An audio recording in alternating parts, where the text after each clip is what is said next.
My name is Francis Dalton. I'm 81 years old, and I live alone in a narrow brick house on the south side of Chicago, the same house my father bought with a GI loan after returning from the war. It has 3 bedrooms, cracked linoleum in the kitchen, and a creaky stairwell that whines every time I go up to bed. My wife, Eleanor, used to call it our little castle, though in the last decade of her life, she mostly stayed in the downstairs bedroom we converted when the stairs got too much for her knees. She passed 6 years ago, in the spring. I remember the azaleas blooming outside her window, that pale pink blur she could see from her hospice bed. The nurse said she left peacefully in her sleep, holding my hand even though I'd dozed off in the chair beside her. I've never quite forgiven myself for not being awake at that final moment, though I know, rationally, there was nothing else I could have done. What followed was a silence I still haven't managed to fill. Our only child, my son Rick, was at her funeral, though he arrived late and left early. He said work at the firm was swamping him. He's a software engineer or consultant or something of that nature. I stopped understanding the titles a long time ago. He lives in Naperville now, some 40 miles away, in a sleek, white-walled house with open-concept everything and a refrigerator that tells you when the milk is low. I've been there a few times, mostly birthdays for my grandson Connor when he was little. The last time was Christmas, 2 years back. I was invited, technically, but by the end of the evening I'd felt more like a piece of elderly furniture, present, politely acknowledged, and then quietly ignored. They'd talk about TV shows I'd never heard of, office politics, new car leases, and vacation plans to Costa Rica or the Caymans. I tried to chime in once or twice, told a story about when Eleanor and I had driven down Route 66 in a Buick with no air conditioning.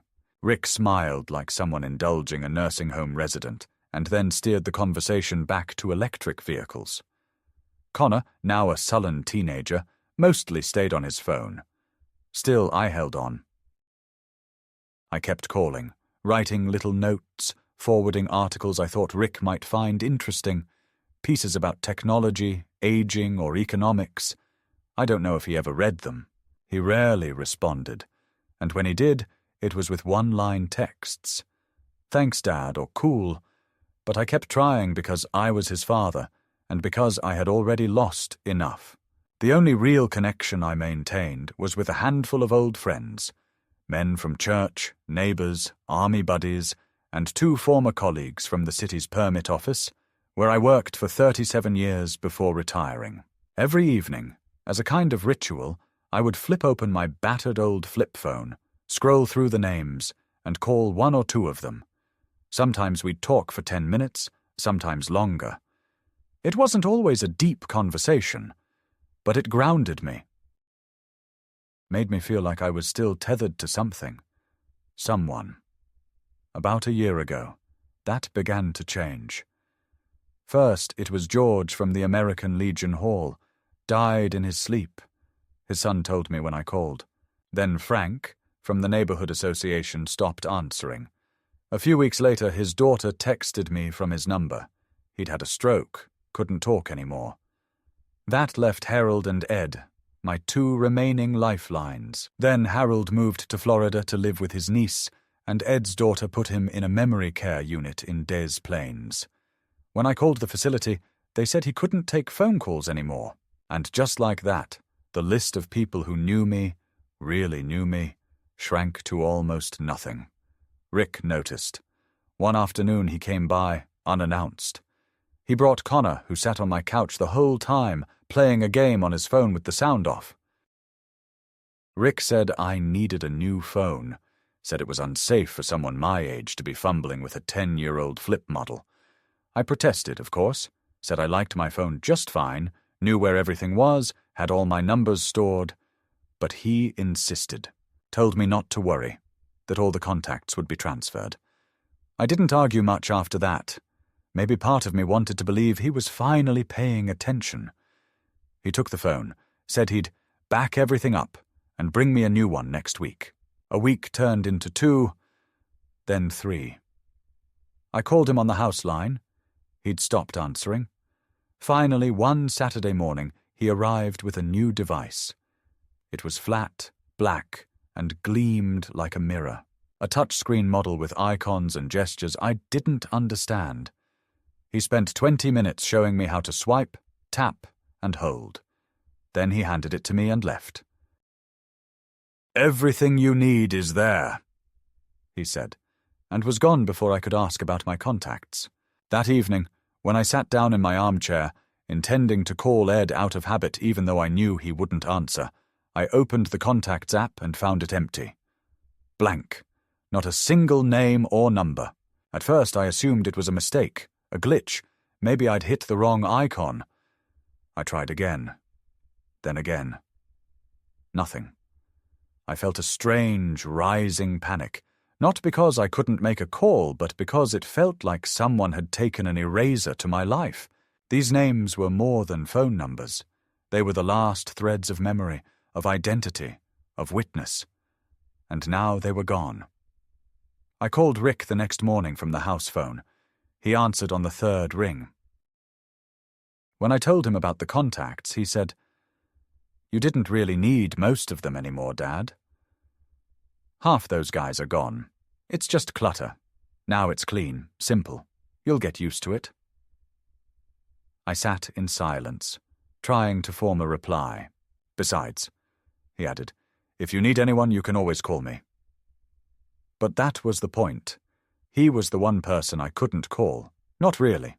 Not with trust. Not with love. Not anymore. That afternoon, I sat with the new phone in my hand, scrolling through nothing. I went upstairs and pulled out a dusty old Rolodex from Eleanor's desk drawer.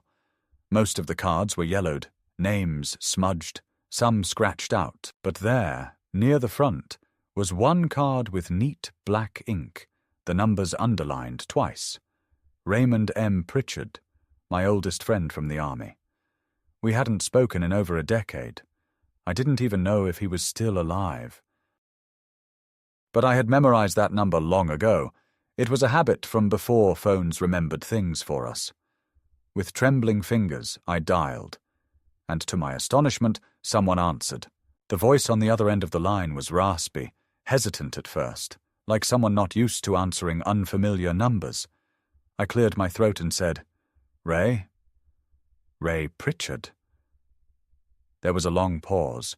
I could hear the ambient sounds of a TV somewhere in the background, muffled voices from a talk show, then the soft scrape of a chair, and then I heard it, low, drawn out, uncertain. "Francis?" That single word, with all its age and memory and disbelief, hit me like a gust of wind through a long-closed window. I hadn't heard my name spoken like that in years, not with that mix of recognition and warmth, like I wasn't just some elderly man shuffling through the end of his days, but someone who had once mattered, once lived, once been seen. "Yeah," I said, trying not to let my voice crack. "It's me." Another pause.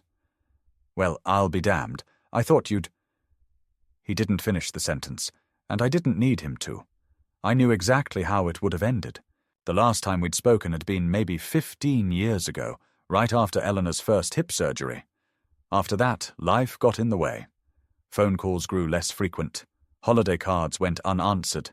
We both let the silence settle between us, too proud or too tired to dig back through it. We talked for almost an hour. His wife had passed, too. His daughter lived in Oregon and called sometimes, but mostly he kept to himself, puttered around the house, watched old movies. He hadn't been well lately, heart issues mostly, but his mind was sharp, and he remembered things I had forgotten. Details about our time at Fort Dix, the cigarettes we used to sneak behind the mess tent, the girl from the diner in Trenton we both tried to charm. We laughed. We actually laughed. It felt so strange and natural that I almost didn't recognize the sound at first. When I hung up, my hand was trembling, not with age this time, but with something close to hope. The call with Ray cracked something open in me. I began scouring drawers, files, any place I might have tucked away a scrap of a number, an address, a name. I wanted to rebuild my list, reconnect with the fragments of a life I thought had been quietly buried. But the more I searched, the more I realized how much had already been lost. Half the numbers I found were disconnected. Others led to relatives who coolly informed me that the person I was looking for had passed. Years ago, in some cases. One woman hung up after curtly saying, "He died, sir." Like I was an inconvenience for even calling. I tried not to take it personally. Still, I managed to piece together a few connections. A distant cousin in Kansas City. A former co-worker who was now in assisted living. Each small rediscovery felt like a victory, a spark of something real in the grey quiet of my days. I jotted them down in a new paper notebook, one I kept in my shirt pocket like a talisman. I didn't trust the phone anymore. Not after what Rick had done.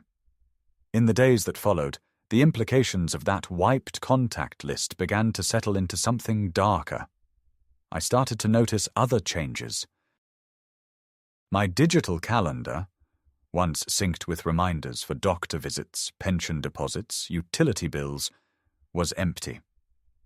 The saved notes where I had written medication schedules, birthdays, even little bits of poetry I used to read to Eleanor, were gone.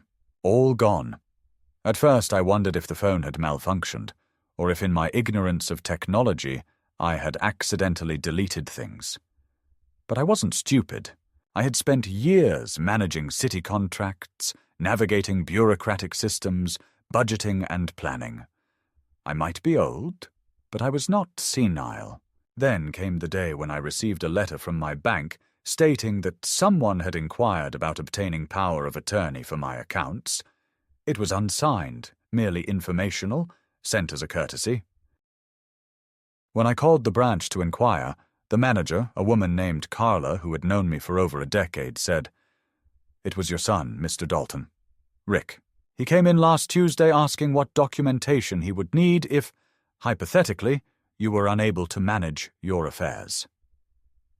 She paused, as if trying to choose her words carefully.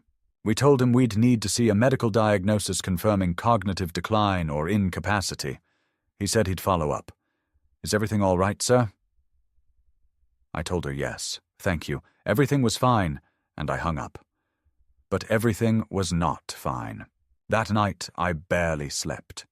I lay in bed staring at the ceiling fan, listening to it click with every turn, and thought about Rick's visit, the way he had insisted on taking my phone, his smile, his casual dismissal of my concerns. It hadn't been care. It hadn't even been concern. It was premeditation. He had wiped me clean, not just my contacts, but my record, my schedule, my tools of independence. He was laying the groundwork for something, and I knew, deep in my bones, that whatever it wasn't about love. 2 days later, I received a call from my pharmacy informing me that someone had requested to switch my prescription delivery to a different address. Rick's address. They asked if I had moved. I told them no, and demanded they reverse the change. The pharmacist sounded nervous, like she didn't want to be involved. "We just follow the forms we receive," she said. "It was signed by your son, and it included a note that said you were staying with him for the foreseeable future." That was the moment the doubt died. I stopped wondering whether this was all in my head. I began to understand the full shape of what Rick was doing. He wasn't just isolating me. He was replacing me, with a narrative, with paperwork, with quiet manipulations no one would question because I was an old man, and he was my son. The more I resisted, the more it would look like confusion. And the more confused I seemed, the more plausible his case would be. I confronted him the following Sunday. He had stopped by, as he sometimes did, unannounced and always on his own terms. He walked into the kitchen with a bag of groceries, fancy almond milk, low-sodium crackers, things I never asked for, and started putting them away like he was doing me a favor. I waited until he finished and said, "Rick, why did you erase my phone? Why are you changing my pharmacy records?"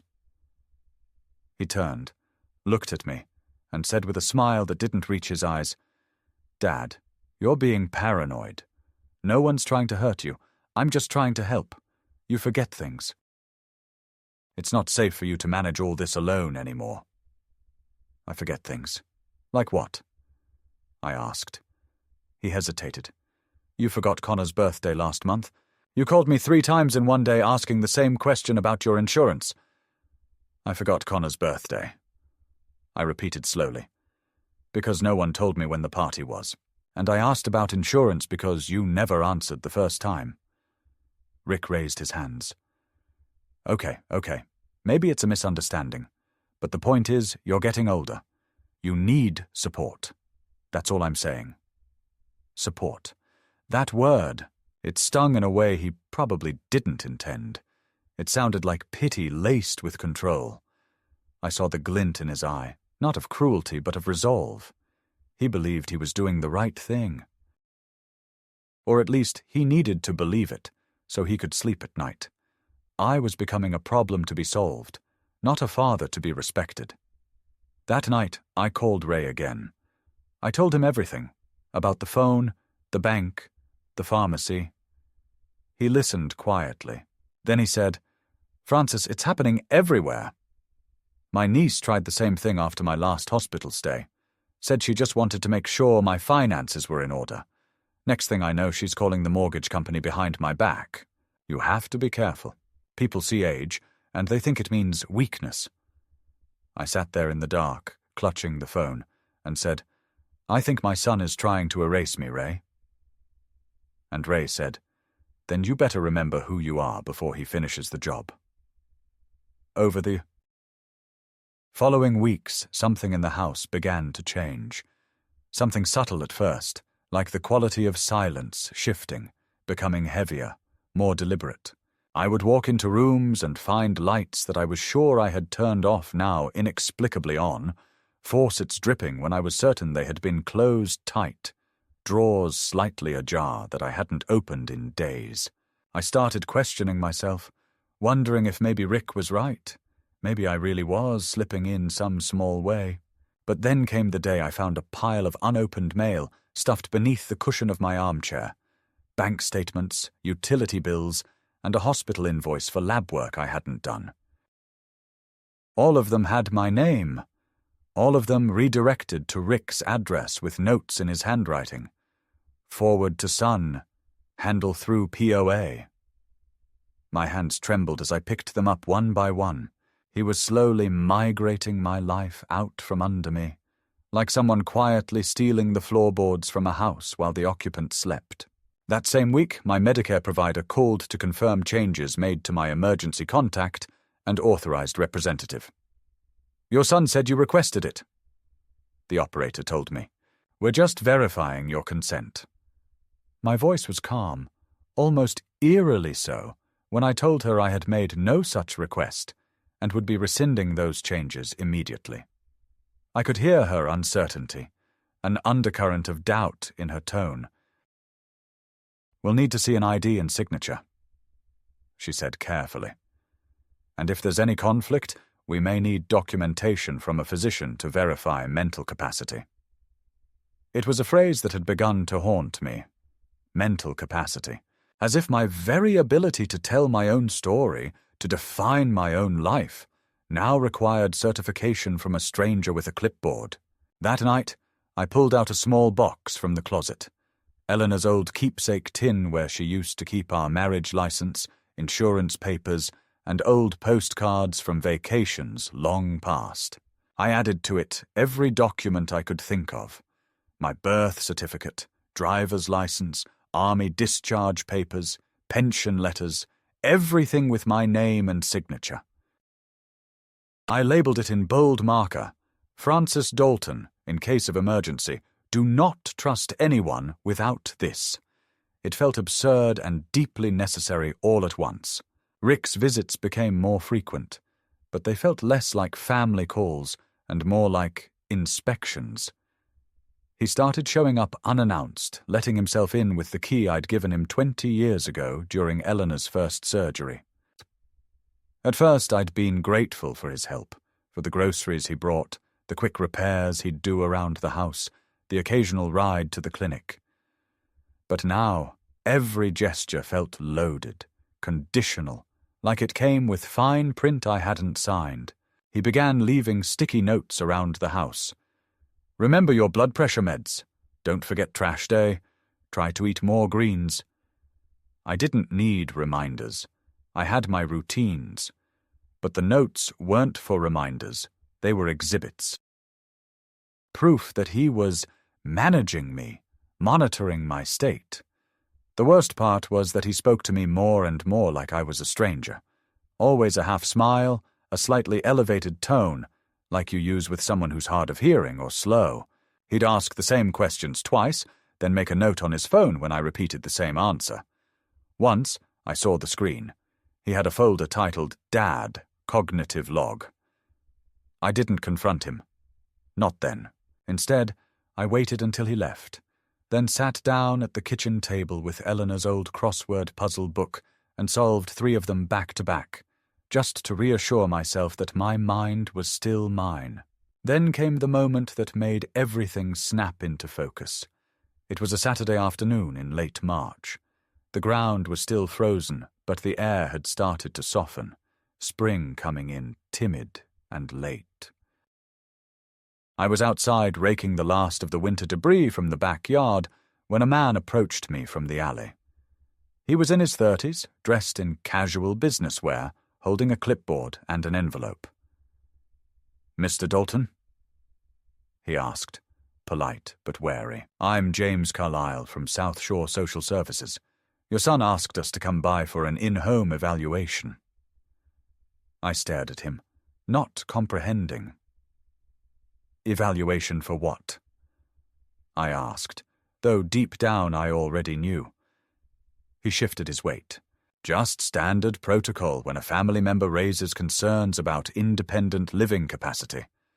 I'm here to observe your living conditions, make some assessments, nothing formal unless we determine that."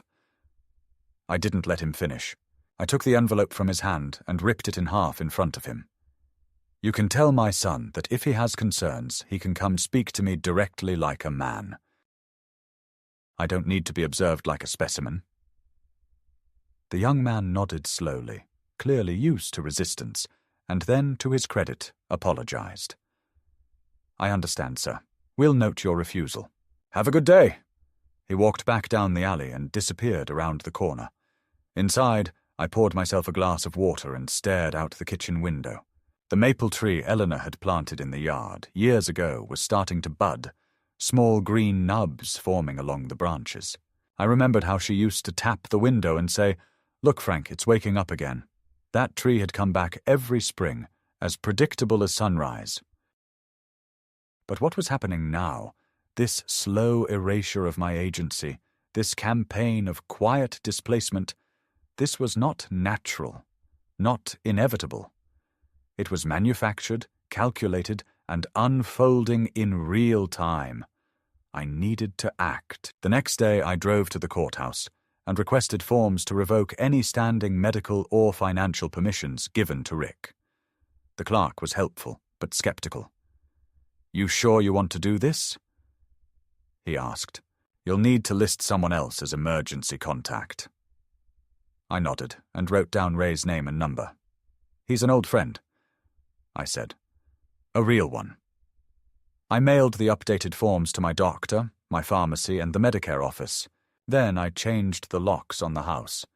It felt symbolic more than anything. Rick hadn't used his key in years until this year, and now he wouldn't be able to again.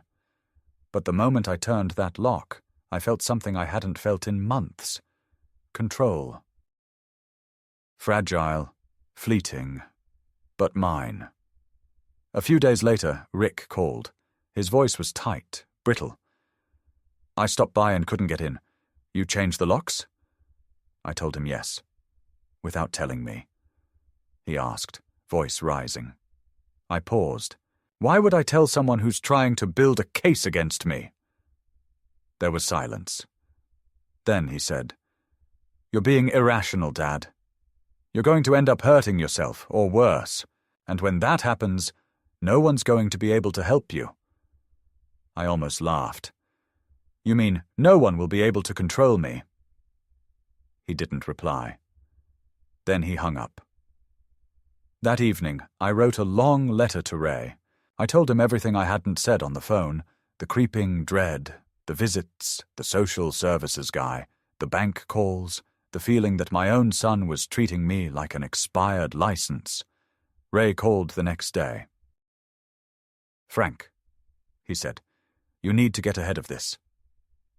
Before he finds a doctor willing to say what he wants to hear, before the paperwork starts moving behind your back." His voice was firm. "You need to leave a record. Make statements, dates, witnesses. Hell, videotape yourself reading the paper. Anything that proves you're still in control." I took his advice. I bought a notebook and started logging everything. Every phone call, every letter, every strange interaction. I spoke with a lawyer downtown who specialized in elder rights and told her everything. She was cautious but sympathetic. "Unfortunately, this isn't rare," she said. "We call it social erasure. Happens quietly, starts with small changes. Then one day, you're institutionalized, and no one questions it. You're wise to act now." She helped me draft a letter formally revoking all prior powers of attorney. We had it notarized, filed, and sent copies to the relevant institutions. Then she said something that stuck with me. "The only real power you have now, Mr. Dalton, is preparation. If he's planning something, beat him to it." By the end of that week, I had also transferred a portion of my savings into a separate account under a new bank, one that Rick had no knowledge of. I left a letter with my lawyer stating my full mental fitness and listed specific wishes in the event of hospitalization, including a ban on Rick making decisions without a court order.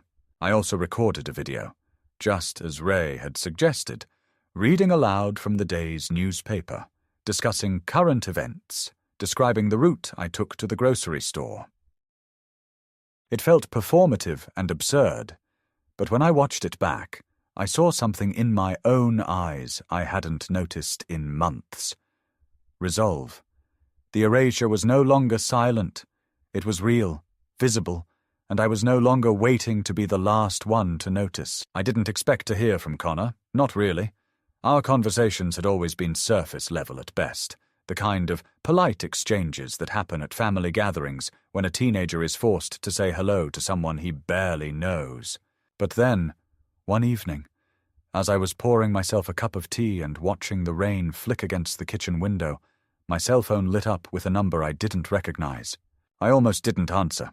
Too many robocalls and scams lately. But something made me pick up. The voice on the other end was quiet, hesitant. "Grandpa?" It took me a second to place the voice. "Connor?" I said, heart suddenly lifting in spite of itself. "Yeah," he replied, almost apologetically. "Listen, I probably shouldn't be calling you, but I saw something, and I don't know. I just thought you should know." I sat down slowly. "Go ahead, son." He hesitated. "Dad's been saying stuff to Mom, to some lawyer, I think. He's saying you're confused all the time, that you don't remember where you are sometimes, that you called him twice last week and didn't know it was him." I stayed silent, letting him talk. "It's not true, right?" he added, almost like he was asking himself. "I mean, you're okay, aren't you?" I told him the truth. I said that yes, I was getting older, and yes, sometimes I forgot things like where I put my glasses or which day the garbage pickup was, but I was not losing myself. I told him that his father was trying to take over my life, and that I wasn't going to let it happen. There was another pause. I thought he was helping. Connor said, softer now. "He said you couldn't take care of yourself, but then I saw him going through some papers in your desk. He had keys. Mom asked him if it was really necessary, and he just said, "You'll thank me later." My grip on the phone tightened. I thanked Connor for calling me and told him that he didn't need to get involved further if he felt unsafe or unsure. "Just don't let them make you doubt what you see," I said, "even if they say it's for someone's own good." He promised he wouldn't. That call left me both heartened and rattled. On one hand, it proved that not everyone in my family had turned away from me, and that perhaps the cycle of control and silence might be interrupted. On the other, it confirmed what I had suspected. Rick was accelerating his efforts. Whatever he was planning, he intended to do it soon. 2 days later, I came home from a walk to find my back door ajar. Nothing was stolen, nothing broken, but several things were out of place.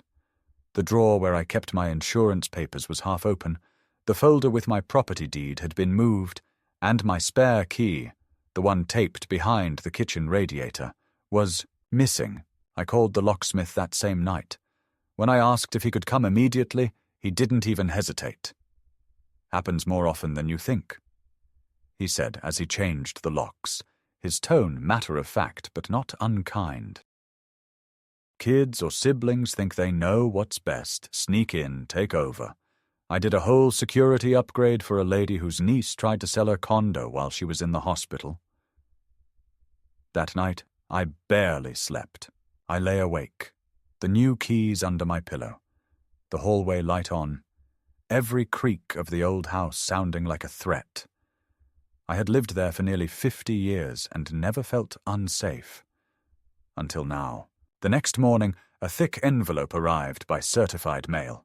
Inside was a letter from Rick's attorney, a man I had never heard of, informing me that my son had petitioned the court for temporary conservatorship due to concerns about my diminished capacity. Attached was a stack of documents, forms, statements, even an affidavit from some physician I'd never met who had supposedly conducted a remote cognitive assessment based on second-hand information.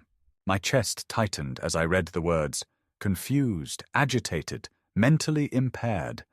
It was like reading the eulogy of a man who was still very much alive. I called my lawyer immediately. She read the documents, asked a few pointed questions, then said, "We're going to challenge this, and we're going to win."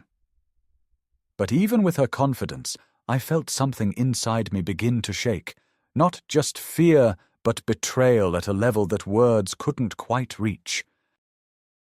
I thought back to the day Eleanor and I had brought Rick home from the hospital, how she had cried with joy holding that tiny, swaddled body against her chest, how I had paced the nursery floor at night, singing lullabies off-key, promising him I'd always be there.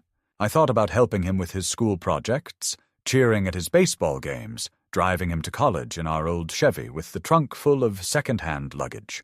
I remembered how proud I'd been when he got his first job, how I'd sent him money during that rough patch after the tech crash, how I'd opened the joint account he used for years without ever once asking questions. And now, that same son was trying to render me legally voiceless. He had taken everything I had given him and decided it wasn't enough. He needed my dignity too. I spent the next week gathering every bit of evidence I could find. Doctor's notes, dated medication logs, notarized letters from friends and neighbors who had seen me regularly. My lawyer arranged an independent evaluation with a geriatric psychiatrist, a woman with kind eyes and a razor-sharp mind. After 2 hours of tests, conversation, and memory recall, she looked at me and said, "Mr. Dalton, you are not only competent, you are astoundingly lucid for your age. Whatever is happening here, it's not about your mind, it's about control." I nodded, not surprised, but hearing it aloud gave me a strange mix of validation and sorrow. What Rick hadn't anticipated was that I would fight. He had expected, perhaps, that I would go quietly, that I'd be too confused or scared or ashamed to push back. He had underestimated me, and maybe in some ways, I had underestimated myself too. Because what I felt wasn't just anger, it was clarity. A line had been crossed. I would not spend the rest of my life as a ghost in my own home. And if it meant tearing open every hidden motive, every lie, every carefully placed piece of evidence he'd stacked against me, then so be it. He would learn, in the end, that I was still here, that I had not forgotten who I was, and that no one, not even my son, would write my ending without a fight. The hearing was set for late April, a date that landed with a thud in the middle of my calendar, circled twice in red ink, like a wound I needed to keep checking. My lawyer, Ms. Avella had warned me that Rick's team would try to delay, manipulate, redirect.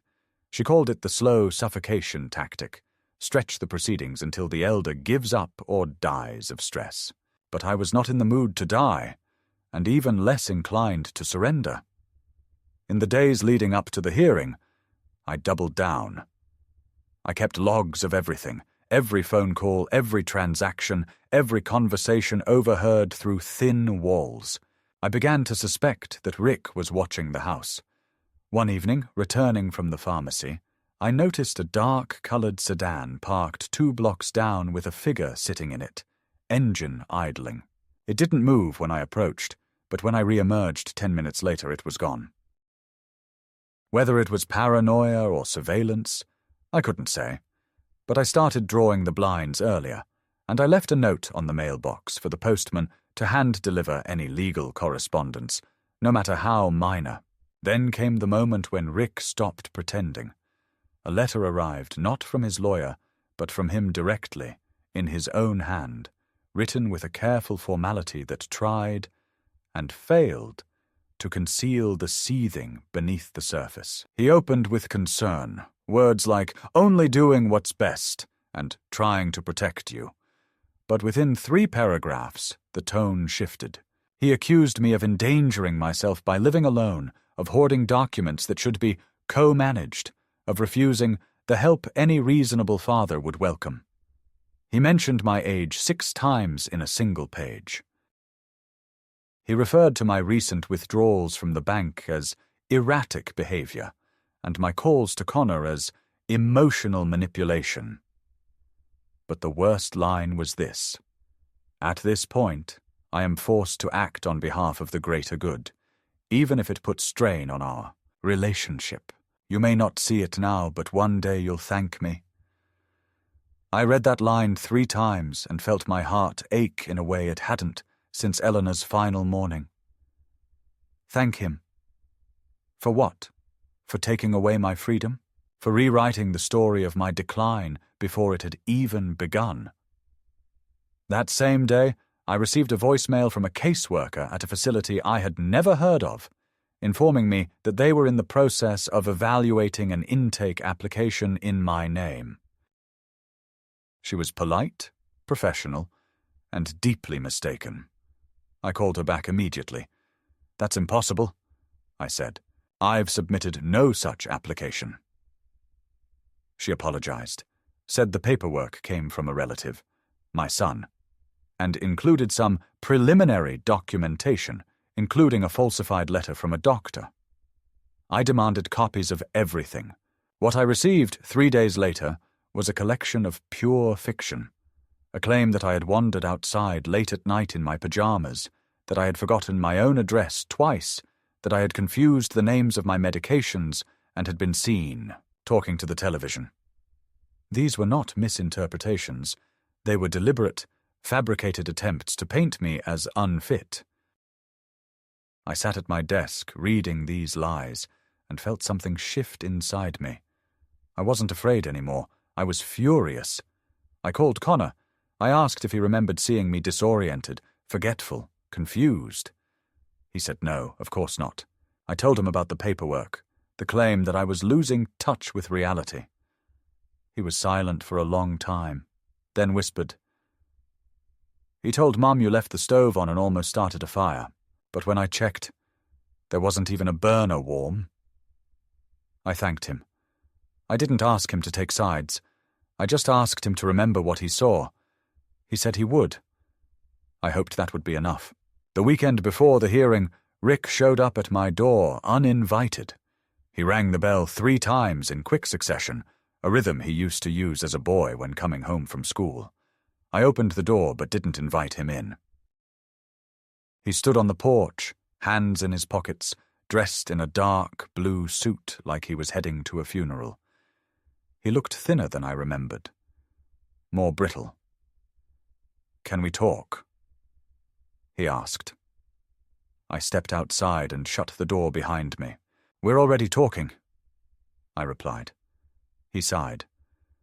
"It doesn't have to be like this, Dad. You're making things worse." I said nothing. He continued. "Look, I know you think I'm the enemy right now, but I'm trying to take care of things. You've been unpredictable." I raised an eyebrow. "Unpredictable? You're isolating," he said. "You're rejecting support. That's dangerous. You could fall. You could forget your meds. You could wind up in the hospital. Then what?" I smiled faintly. "Then I'd call an ambulance, like any adult would." He didn't appreciate the sarcasm. "We don't have to go to court," he said. "We could settle this quietly. If you agree to give me temporary conservatorship, just until we're sure everything's stable, I'll drop the case." I stared at him. My own son, a man who once held my hand on the way to kindergarten, now offering to buy my dignity with legal technicalities. "You want me to sign away my life?" I said flatly. "No," he said too quickly. "I want to ensure your safety." I shook my head. "No, Rick. You want to ensure your control." And then I stepped back inside and closed the door. The hearing was held via video call, something that seemed both absurd and deeply modern. I wore a jacket and tie, sat in front of Eleanor's old hutch, and tried to appear composed. Ms. Avella sat beside me, just off camera, ready with documents and references. Rick was in a brightly lit office somewhere, his lawyer beside him, both of them speaking in soft, reasonable tones that made my skin crawl.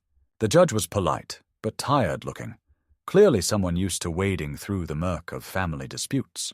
Rick's attorney opened with a monologue about concern, generational responsibility, and the fragility of independent aging. He used phrases like gentle supervision and supportive oversight. When it was my turn, Ms. Dawes, Avella presented medical reports, letters from my neighbors, and a notarized statement from Ray. I spoke only briefly. "Your Honor," I said, "being old is not a crime. Forgetting a date or misplacing a phone is not evidence of incompetence. My son is not trying to protect me. He is trying to replace me, and I refuse to vanish quietly." There was a pause after I finished. I watched the judge lean back in his chair, rub his temple, and nod slowly. The ruling came 2 days later. Conservatorship denied. No evidence of incapacity, no further hearings necessary. It was a win, and yet it didn't feel like victory. It felt like survival. But Rick wasn't done. Days later, I discovered that the joint bank account I had kept open for emergencies had been accessed, illegally, according to the bank manager. Someone using my son's credentials had attempted to transfer funds to an unknown account. The bank froze the transaction, flagged it for fraud, and notified me. I went in the next morning, closed the account, and requested a new set of access credentials. "Your son has power of attorney?" the teller asked. "Not anymore," I replied. That evening, I walked through the house and saw it differently. It no longer felt like a home. It felt like a stage where every object might be weaponized against me. An old prescription bottle, an expired driver's license, a sticky note with handwriting that could be twisted into evidence. I decided then that I was done playing defense. It was time to act. I contacted a realtor the next morning. I began the process of selling the house. My plan wasn't just to escape, it was to erase the trail. I would move. I would change my number. I would remove every anchor Rick could grab hold of. I began packing that week, boxing up photos, letters, records. I kept only what mattered: Eleanor's letters, Ray's number, and my notebooks. The rest I gave away, donated, or burned. Rick called twice in the days that followed. I didn't answer. He sent an email, long, accusatory, filled with legal threats and thinly veiled pleas. I read it once, then deleted it. The next week, I moved into a small apartment on the north side, a quiet building near the lake. No one there knew me. No one called me anything but Mr. Dalton. I told the realtor to finalize the sale without me present. I didn't even keep a forwarding address. The erasure Rick had attempted had failed. But in its place, I had created a silence of my own, a deliberate one. And in that silence, I could finally hear myself again. No static, no surveillance, no performance, just me, alone, intact, and finally, truly unobserved.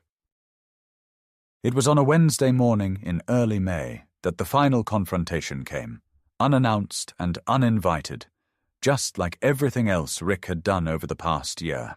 I had been sitting by the window of my new apartment, watching an old woman across the courtyard feed breadcrumbs to pigeons from a chipped saucer. The day was overcast, not cold exactly, but the kind of Chicago spring day that refused to make up its mind about being warm or miserable. My tea had gone tepid beside me when there was a loud knock at the door, 3 times, sharp, demanding. I already knew who it would be. I opened it to find Rick standing there, hair disheveled, shirt wrinkled, expression somewhere between desperation and rage. Behind him, barely visible through the hallway light, stood Connor, arms folded across his chest, expression unreadable. "Can I come in?" Rick asked, voice clipped. I stepped aside without a word, not out of invitation, but because I didn't want the neighbors to hear what was coming. He walked in quickly, looking around the modest apartment like it was a crime scene. Connor lingered near the doorway, not crossing the threshold. Rick turned to me with eyes that were no longer hiding anything. "You sold the house," he said flatly. I nodded. "You emptied the joint account?" He continued. Another nod. "You changed your will." I met his eyes and said, "Yes, I did." He exhaled loudly, a short burst of disbelief and fury. "Why?" he demanded. "Why are you doing this?" "I was trying to help you." I felt something inside me rise. Not anger this time, but a steadiness I hadn't known I still possessed. "You weren't helping," I said. "You were replacing me. You tried to steal my life one paper at a time." Rick threw up his hands. "You're paranoid. You've always been suspicious, impossible to please. I should have known you'd turn this into a war." I almost laughed, but the sound didn't come. "A war?" I repeated. "You forged medical reports, tried to have me declared incompetent, filed for conservatorship without telling me, and submitted my name to a facility I've never seen. You broke into my house and moved my papers. And you call me the aggressor?" For a moment, he said nothing. His mouth opened, then closed. He turned to Connor. "Tell him," he said. "Tell him he's not thinking clearly." Connor didn't move. "He's thinking more clearly than you," he said quietly. Rick's face contorted then, not just in anger, but something deeper, a kind of betrayal that he didn't expect from his own son. He stepped closer to me, voice lowering into something sharp and intimate. "Do you have any idea what it was like growing up with you?" he said. "You were always so damn self-righteous. Everything had to be your way. You lectured me about everything, money, school, friends. You never trusted me. Not once." I felt those words like darts, but I didn't flinch. "I trusted you with everything I had." I said, my home, my finances, my name. I let you take care of things because I believed deep down that you still saw me as your father. Not as a burden, not as a wallet, but as a man." Rick shook his head. "You don't get it. You never did. I was trying to get ahead of the inevitable. I didn't want to wait until you burned the house down, or got scammed by some telemarketer, or fell in the shower and bled out alone. So you decided to take control," I said. "To reframe my forgetfulness as mental decline, my independence as negligence. You didn't ask. You assumed. You stole my name, Rick, and you did it like it was your right. Because I was the only one left." He shouted suddenly. "Mom's gone. You're all I had to take care of. And I was tired of watching you decay and pretend you weren't. I did what needed to be done." The silence that followed that outburst was dense. I looked at him for a long time, seeing the boy he once was and the man he had become overlap in ways that hurt to witness. "You did what benefited you," I said finally. "Don't confuse ambition with altruism." Then Connor stepped forward, voice shaking slightly but firm.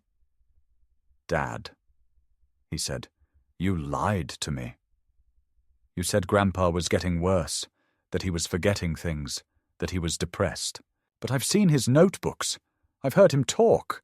He's clearer than you. You made me think he was slipping when you were the one manipulating everything." Rick turned to him, eyes wide with something like panic. "Connor, I was trying to protect you too. You don't understand how hard this has been." "I understand exactly how hard it is," Connor said. "But I also know when someone's being erased in real time, and you erased him, because you didn't want to deal with what it would mean if he was still capable and you were just selfish." Rick stared at him, jaw tight, fists balled. He didn't speak. I stood between them and said, "This isn't about capacity anymore. It's about who we become when we think no one is watching. And I've seen who you are now, Rick. I've seen who you chose to be." Rick turned to me, and there was something broken in his expression, something like exhaustion wearing a mask of fury. "You're going to die alone," he said bitterly. "You'll regret this. One day, when no one picks up your calls, when no one visits, when you fall and no one comes, you'll wish you'd let someone care." I felt no rage in response, only a deep, still calm. "I'd rather die alone with my name intact," I said, "than live under the illusion that what you offered me was love." Rick's face twisted once more, then he turned abruptly and walked out the door. Connor lingered for a moment. "I'm sorry," he said, eyes moist. "I should have spoken up sooner." I placed a hand on his shoulder. "You spoke up when it mattered?" I said. "That's more than most ever do." When they left, I sat back down at the window. The pigeons were still there, pecking at crumbs, utterly unbothered by the human storm that had just passed. I sipped the cold tea, looked around my small, quiet home, and realized something had lifted. The fight was not over. There would be more battles, maybe more legal letters or retaliations. But the weight, the heavy, choking dread that I would be erased without resistance, was gone. I had not won just a case. I had preserved something elemental, I had reminded myself, and perhaps even my grandson, that identity does not have an expiration date, and that no one, not even family, has the right to declare a man's life finished before he's taken his final breath. It has now been 4 months since that final confrontation, and in that time something has settled inside me. Not peace exactly, but a sturdier kind of silence. The kind that doesn't come from absence but from choice. I no longer live with the illusion that family will always protect, or that blood obligates kindness. Rick has not called me since that day, and I have not tried to reach him. The distance between us is now a fact of life, not a wound. I don't check the mail with dread anymore, nor do I jump at unknown numbers flashing across my phone. The world has returned to a slower rhythm, and I have grown accustomed to the quiet. I walk every morning, the same loop around the lakefront, nodding at the same 2 or 3 strangers who've started recognizing me. I buy groceries from a small market where the cashier knows my name and doesn't ask invasive questions. I've joined a library group for older veterans, not because I'm lonely, but because I've decided I will no longer apologize for wanting conversation with people who speak plainly and remember how to listen. Most days I read, I write in my notebook, I listen to music Eleanor once loved. I light a candle for her each Sunday morning. And once a week, like clockwork, I call Ray. His health is worsening. He knows it. I know it. But he still laughs at my stories, still remembers the names of every man in our platoon, and still says my name like it matters. He's the only person left who remembers me from the time before fatherhood, before mortgages and disappointment and courtrooms. He calls me Frankie, even now. And when he says it, I don't feel old. I feel remembered. As for Connor, he texts now and then. Not much, not enough to call a bond, but there's something beginning to form there, something tentative but real. He asks for book recommendations. He tells me about his exams. Once, he sent a photo of his sketch pad. He'd drawn a picture of a man sitting by a window, watching birds. I didn't ask if it was supposed to be me. I just printed it out and pinned it above my desk. It's the only thing on the wall besides Eleanor's photo. I don't know if he'll keep reaching out, but I know now that the silence between generations doesn't have to be permanent. It can be broken, revoiced, if someone is brave enough to speak truth where others only rehearsed lies. I've updated my will again. It's handwritten this time, signed and sealed in front of a witness at the library. It states clearly, I leave no inheritance to my son, Richard. Not out of spite, but because I cannot reward betrayal. What I built with my own hands, my own heart, my own years. Let it pass to someone who believes in names, not signatures. I've also written a letter, an open one, not just for Connor, but for anyone who might one day find themselves in my shoes, standing in a room filled with friendly faces that have begun to close in. It says this: You are not senile for resisting disappearance. You are not selfish for wanting to live on your terms. You are not paranoid for noticing the ground shifting beneath you. And you are not alone. There are others, quiet and scattered, who have felt the slow hands reaching toward their lives and said firmly, No, I've learned that justice in the end is rarely loud. It comes not in verdicts, but in moments, a grandson's gaze, a locked door, a cup of tea sipped in solitude without fear. Justice is being able to tell your story before someone else writes it for you. And now, I have told mine. Tomorrow I will walk the lake path again, and maybe I'll see the pigeons, or maybe I'll just see the sky reflected in the water, reminding me of everything that's been lost and everything that's still mine.